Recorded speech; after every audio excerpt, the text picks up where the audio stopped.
जय शिवराय. तिथं जे आपण शौर्यस्तंभ बघितलं छत्रपती संभाजी महाराजांचा आणि कवी कलश यांना औरंगजेबासमोर उभं केल्यानंतर जी सजा दिली ते शौर्यस्तंभ आपण तिथं बघितलं. त्याचं जे सुशोभीकरण आहे किंवा जे संवर्धन आहे ते इथली एक दुर्ग संवर्धन टीम आहे, संस्था आहे पुण्याची ती, आणि इथले जे स्थानिक आहे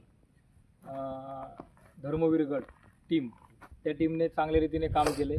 असे भरपूर प्रतिष्ठान आहेत की ते स्वखर्चाने किंवा आपला वेळ वाया घालवून भरपूर गडकिल्ल्यांवर आपापल्या परीने संवर्धन करतात. सरकारला हीच विनंती आहे का तुम्ही जे मोठे स्मारक वगैरे बांधताय किंवा त्याचं आश्वासन देताय तर ते तुम्ही करू नका. जो निधी तुम्ही तिकडे देणार आहे तोच निधी या गडकिल्ल्यांसाठी वापरा. हे गडकिल्ल्यांकडे लक्ष द्या, ह्या गडकिल्ल्यांचं पावित्र्य राखा. आता विचार करा, छत्रपती संभाजीराजेंना संगमेश्वर येथे अटक केल्यानंतर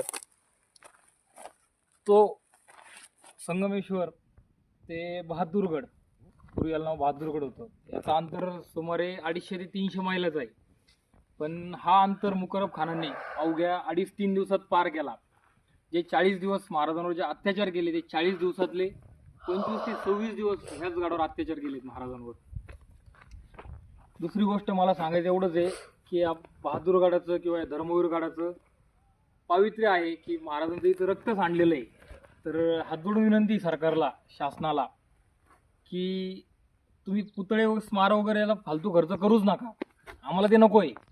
पण हे जे गडकिल्ले आहेत, जे महाराजांचे जे अस्तित्व आहे, जे महाराजांचं जे अस्तित्व आहे ते अस्तित्व तुम्ही बघा, त्या अस्तित्वाकडे लक्ष द्या. गडकिल्ले ही समाजाची नाही तर ही काळाची गरज आहे. तिकडे लक्ष देण्यासाठी तुम्ही काहीतरी केलं पाहिजे. ठीक आहे, तुम्ही करत नाही, आम्हाला त्याच्याशी पण काही विषय नाही आहे. पण ठीक आहे, आम्ही जर तुमच्याकडे परमिशन घेण्यासाठी येतोय तर आम्हाला ती परमिशन तरी लवकरात लवकर भेटावी. मला सांगा, आपल्या स्वराज्यात आपलं स्वतःचं सरकार असून सुद्धा जर आपला दगड उचलण्यासाठी जर आपल्याला परमिशन घ्यावं लागते तर यापेक्षा दुर्दैव